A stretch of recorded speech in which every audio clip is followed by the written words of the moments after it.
Hello everybody, this is Alex from Hardcorian Guides, bringing you my guide for Bayonetta on hard difficulty. Today we're doing Chapter 13, the Cardinal Virtue of Prudence. So this is one of the close to final fights with all the Cardinals, because as you can tell we're getting pretty much close to the end of the game. I don't know what happened there. I don't know if that was a glitch with the game or maybe Sony Vegas just fucked up. Regardless of what happened, either you guys might have seen that or not. It's just a small little glitch. Hopefully it's nothing bad. Anyway. So this fight is pretty self-explanatory for the most part. You need to attack the limbs, the faces on the limbs, and that should be your primary target. The boss itself is not super hard, really. It's just a very long fight that just, I feel like goes on for a little too long, in my personal opinion.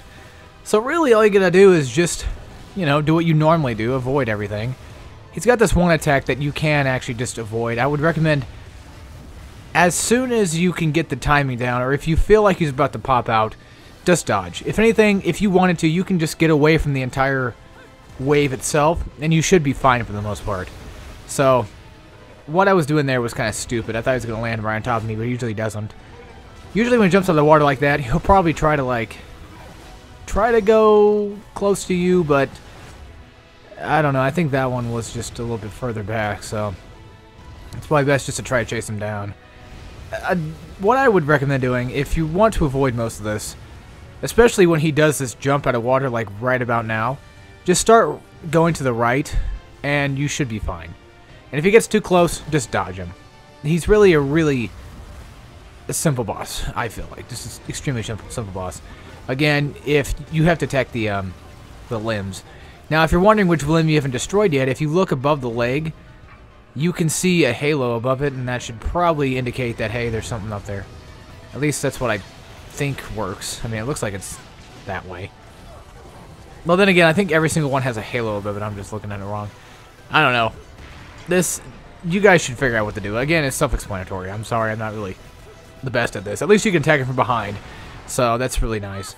Then, of course, you get a climax attack, and then after that, I think we fight it a couple more times, and then we get it into its next phase, and that one's just more irritating to get close to, and that's about it. So this part's pretty simple.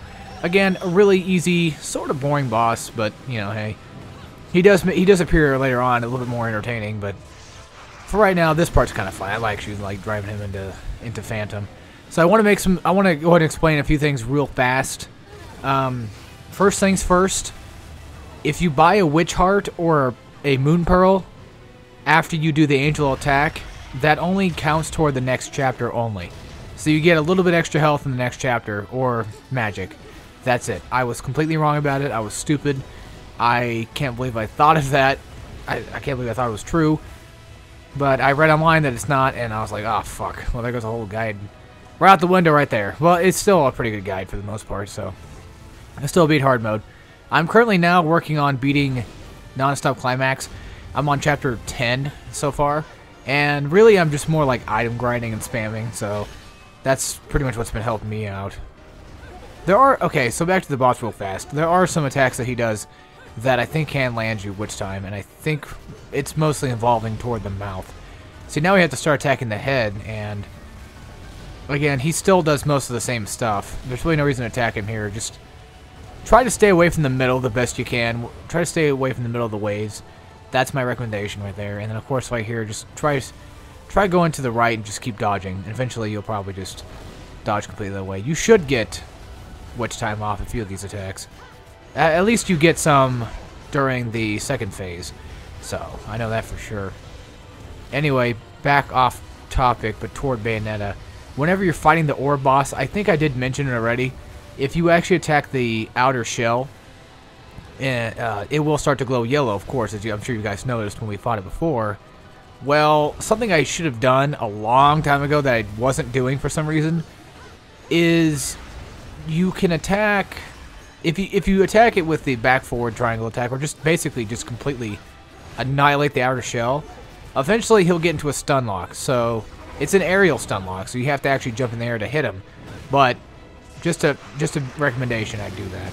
So next time we fight him, if I remember, I'm gonna try to remind you guys how to properly take him out, rather than just be an idiot like me and, you know, keep dodging at the wrong time and just fucking things up. I don't know if we have to fight him again. I don't think so, but I don't remember. It's been a while since I've actually gotten this far. I know it's only been like a few weeks, but still. I think the Phantom in this game is pretty badass, honestly. I really do.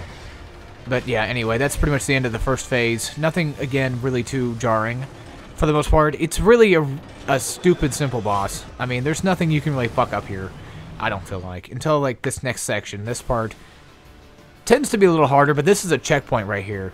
So if you do die, you will come back to this spot. So, don't worry about that. Now, getting close to him is the annoying part, because he will eventually send out these tentacle things to kind of like blow you away and, you know, start shooting out these like torpedo things at you.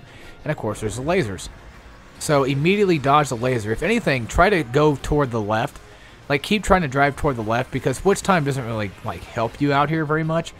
It doesn't really help you get closer. It kind of just slows you down, if anything, because you're too busy dodging to the right or left, and it just makes it kind of harder to stay close to him. But of course you can always still get like one final Witch Time off. That way you can get in close. You can't attack him from the top, so you have to literally attack him from the bottom. That's the only time you can really attack him. And it's really obnoxious that they do this. So luckily, when he sends out that fireball attack, you can get Witch Time off that. You can't get Witch Time off the hands. It's only, I think, like mouth attacks, and I think I might have fucked that one up. I don't remember. But this boss takes way too long to fight, in my opinion. One thing you could do, like on the way down, is just start shooting him, and eventually Bayonetta will lock on. Which, I mean, you notice I'm doing right now, and I'm actually doing, I think, a little bit of damage. So, I'd recommend, on the way down, just keep shooting him, and hope, just basically try to get in close. That's all you really can do with this fight. Try to stay closer to the, like, the ground part of it. Meaning, you know, try to stay closer to his hands. That way, he doesn't have to flip around and waste more time. Because that's something I don't really care for, is, you know, games that waste my time. Luckily, it's a short chapter. It's only, like, one boss. There's really nothing more to go on here. Besides just, you know, keep getting in close and hitting him. And, again, like I've said 10,000 times already, he's a really stupid, simple boss. So, I used to have trouble with him, like, back then, because I didn't really know how to fight him. But hopefully, if, like, you guys don't know how to fight him properly, and you're wondering how to, then hopefully maybe my video can actually help you with that. I don't know. I mean, like I said, once you know what he does, he just does the same thing over and over again. He's really, like, routine-based, and very repetitive boss, so that's just how that is. Most bosses can be like that, but they're still pretty fun and pretty cool to fight. This one's just probably one of the more boring ones. Definitely not one I hate, but definitely one I don't really care for either. He's got a cool design, though, for sure. This part's pretty cool. Like, I do like how you actually use the Phantom for the most part of it, and then finally he just gets his own, like, actual, like, climax attack, which is pretty neat. This is, like, the only time you ever get to see this. So it's really unique, I think. And, of course, there we go. Rip him apart completely. Get the extra ring bonus, and that's pretty much the end of that boss. He will come back again later as a different angel. I mean, more of, like, there's no water or anything like that, so you will fight him on ground. Again, you know, it's a unique boss, and that's what I like about Bayonetta. They like to, you know, make things unique.